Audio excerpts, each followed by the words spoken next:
तो मेरे यारों मेरे प्यारों, ना हो हैरान ना हो परेशान, क्योंकि लेकर आ गया हूं बहुत ही बेहतरीन दुविधा का समाधान। आज इस वीडियो में हम ट्रिग्नोमेट्रिक फंक्शंस यानी 11th क्लास का थर्ड चैप्टर करेंगे, ट्रिग्नोमेट्री।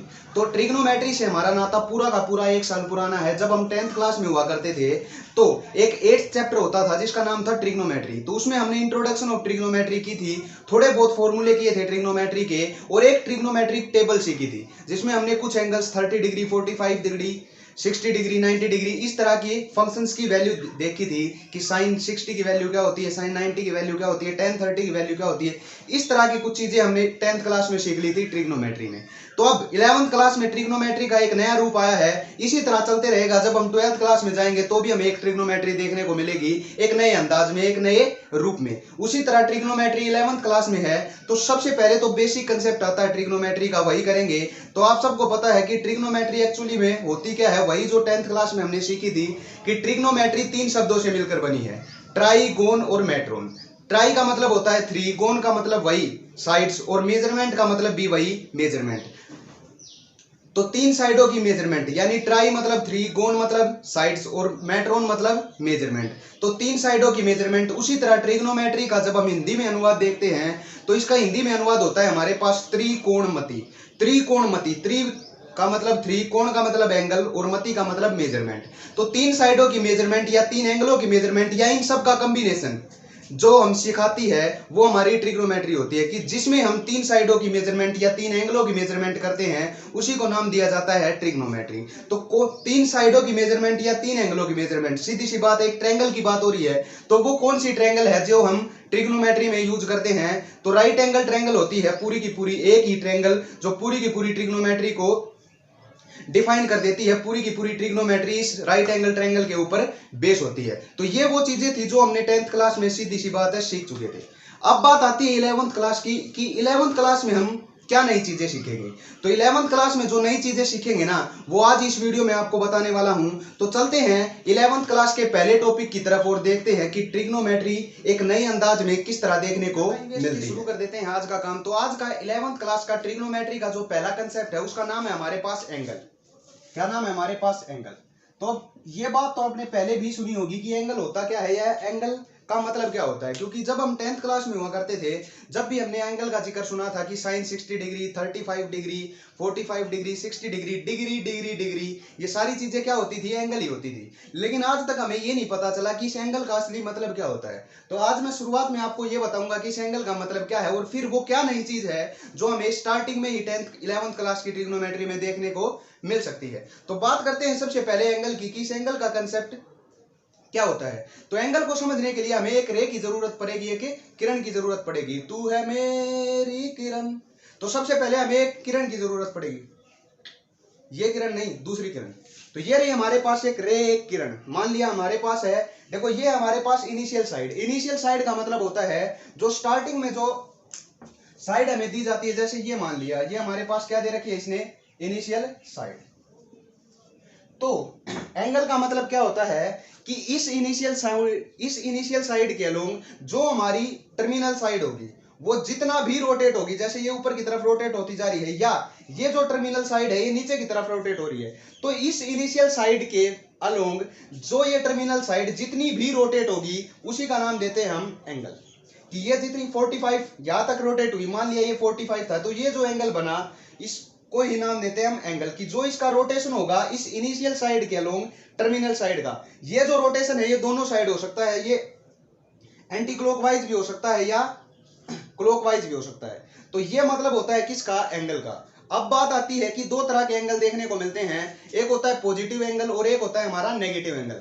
तो पॉजिटिव और नेगेटिव एंगल में क्या डिफरेंस होता है कि अगर ये जो हमारी टर्मिनल साइड है ये इस इनिशियल साइड के अलोंग एंटी क्लॉकवाइज डायरेक्शन में अगर रोटेट होगी, इस तरह ऊपर की तरफ इस तरह रोटेट होगी, तो हमारा जो ये एंगल होगा ना ये हम पॉजिटिव लेते हैं। कि अगर एंटी क्लॉकवाइज हमारा रोटेशन हुआ है किसी भी इनिशियल साइड के अलोंग तो हमारा एंगल होता है पॉजिटिव। यानी इस तरह जब हमारा एंगल रोटेट होगा इस तरह, किस साइड, एंटी क्लॉकवाइज, तो हमारा एंगल क्या लेंगे हम, पॉजिटिव। अगर हमारा रोटेशन इस इनिशियल साइड के अलोंग क्लॉकवाइज डायरेक्शन में होता है, इस तरह इसका रोटेशन होता है, अगर इस तरह इसका रोटेशन होगा क्लॉकवाइज, जैसे हमारी घड़ी की सुइयां चलती हैं, क्लॉकवाइज डायरेक्शन में अगर रोटेशन होगा तो इसको हम लेते हैं नेगेटिव एंगल। ये हमारा क्या होता है माइनस थीटा और ये होता है हमारा पॉजिटिव का थीटा। बात समझ में आई। तो एंगल का मतलब सीखा हमने कि एंगल एक्चुअली में होता क्या है कि किसी भी इनिशियल साइड के अलोंग जो टर्मिनल साइड होती है, किसी भी इनिशियल साइड के अलोंग जो ये टर्मिनल मतलब फाइनल जो साइड होगी, जितना भी इस इनिशियल साइड के अलोंग वो रोटेट होगी, वो रोटेट चाहे ऊपर की तरफ हो या नीचे की तरफ, चाहे क्लॉकवाइज हो या एंटी क्लॉकवाइज, वो तो बात आती है नेगेटिव पॉजिटिव की, लेकिन जितना भी उसका रोटेशन होता है उसी को नाम देते हैं हम एंगल। तो ये मतलब होता है हमारा एंगल का कि पॉजिटिव एंगल कौन सा होता है और नेगेटिव एंगल का कौन सा होता है। अब बात करते हैं कि एंगल के बाद ये चीजें तो हमें ठीक है पता भी होंगी आप सबको, तो नई बात क्या है? तो नई बात क्या है? नई बात हमारी इस एंगल की यूनिट की ओर है। किसकी ओर है? यूनिट की ओर। क्योंकि आप सबने पता होगा कि जब हमें छोटा डिस्टेंस दिया हो तो छोटे डिस्टेंस को मापने के लिए हम मीटर यूज कर देते हैं कि 10 मीटर, 20 मीटर, 30 मीटर। उसी तरह अगर थोड़ा सा बड़ा डिस्टेंस हमारे पास मौजूद हो तो उसको मापने के लिए हम किलोमीटर की यूनिट का यूज कर देते हैं कि 10 किलोमीटर, 20 किलोमीटर। उसी तरह की जो हमारा एंगल है ना, इस 11th क्लास में उसकी एक दूसरी यूनिट दी गई है हमारे पास। एक तो यूनिट क्या होती है डिग्री, जैसे हम ये मापते हैं कि 30 डिग्री, ये तो हम 10th क्लास में ही पढ़ते आए हैं, 30 डिग्री, 45 डिग्री, 60 डिग्री। एक तो यूनिट होती थी डिग्री, और आपने भी सुनी होगी कि डिग्री में ही लगभग हम एंगलों को मापते हैं, 60 डिग्री, 90 डिग्री, 180 डिग्री। लेकिन अब इस 11th क्लास के ट्रिग्नोमेट्री में इसकी एक और यूनिट दी गई है जिसका नाम है हमारे पास रेडियन। क्या नाम है? रेडियन। अब इस ये रेडियन क्या बोला है, इसका क्या मतलब होता है? तो देखो रेडियन को समझने के लिए हमें एक यूनिट सर्कल लेना होगा। यूनिट सर्कल का मतलब होता है जिसकी रेडियस हमारे पास 1 यूनिट हो। 1 यूनिट का मतलब कितनी भी हो सकती है, 1 मीटर, 1 सेंटीमीटर होनी चाहिए 1 यूनिट। अब क्या लिया देख लो, मान लो कि ये हमारे पास क्या थी, इनिशियल साइड थी, इसकी इनिशियल साइड थी। अब इसकी रोटेशन हुई इतनी मान ली और यहां पहुंच गई, तो ये क्या है हमारे पास, ये एक आर्क होगी। ये जो आर्क है ना, इसकी लेंथ भी हमने मान ली 1 मीटर है, इसकी आर्क भी क्या मान ली 1 मीटर है। तो ये क्या है हमारे पास, रेडियस। और ये भी आर्क इसने 1 मीटर सबटेंड की, तो ये भी हमारे पास क्या है, एक रेडियस। अब इस रेडियस और इस आर्क के बीच में जो ये एंगल बनेगा ना, इसी को नाम देते हैं हम 1 रेडियन। इसी को नाम क्या देते हैं, 1 रेडियन। तो 1 रेडियन की अगर डेफिनेशन पूछे तो क्या होगा कि angle subtending between radius and an arc whose radius is 1 metre and arc is also 1 metre. जिसकी आर्क और रेडियस दोनों 1 मीटर होती है तो उनके बीच का जो एंगल होता है उसी को नाम देते हैं 1 डिग्री, सॉरी 1 रेडियन। तो ये मतलब होता है 1 रेडियन का। अब एक फार्मूला सीखा कि इस थीटा को निकालने के लिए हमने क्या किया, इस आर्क को और इस रेडियस का रेशो निकाल दिया। देखो होता है ना, या हम ये भी कहते हैं कि जो ये रेडियन होता है ना वो किसके इक्वल होता है, ये रेशो के बराबर होता है, किसके, आर्क और रेडियस के। कि जब हम आर्क और रेडियस का रेशो ले लेते हैं ना, उसी को नाम देते हैं रेडियन। अब अगर ये आर्क और रेडियस दोनों 1 1 हो जाए तो हमारा रेडियन क्या हो जाएगा, 1। बात समझ में? यह थी हमारी रेडियन की डेफिनेशन। अब आप सबको पता है कि अगर ये पूरा का पूरा एक रोटेशन कंप्लीट हो जाए, एक रोटेशन कंप्लीट हो जाए तो हमारे पास कितनी आर्क हो जाएगी, ये पूरी आर्क मतलब पूरी सरकमफ्रेंस होगी। सरकमफ्रेंस क्या होती है, 2 पाई आर। सरकमफ्रेंस क्या होती है, 2 पाई आर। आर रेडियस का है और रेडियस हमने आर ही मान रखी है, तो आर से आर कैंसिल हो जाएगा, तो हमारे पास थीटा की वैल्यू क्या आई, 2 पाई। क्या निकल कर आई, 2 पाई। अब आप सबको यह भी पता होगा कि जब 1 रोटेशन कंप्लीट होता है तो 360 डिग्री का एंगल बनता है डिग्री में, तो और हमारे अनुसार कितना बना, 2 पाई रेडियन में। तो यहां से 2 से इसको कैंसिल करेंगे 180 के ऊपर, तो एक नई चीज निकल कर आई, पाई की वैल्यू। पाई किसके इक्वल आ गया, 180 डिग्री के इक्वल। देखो ये जो पाई होता है ना, ये यूज किया जाता है हमारे रेडियन के केस में, और उसी पाई को जब हम किस में चेंज कर देते हैं, डिग्री में चेंज करते हैं, तो पाई की वैल्यू 180 डिग्री के बराबर हो जाती है। अब एक बात बताओ, ये 180 डिग्री थी, क्लियर है ना।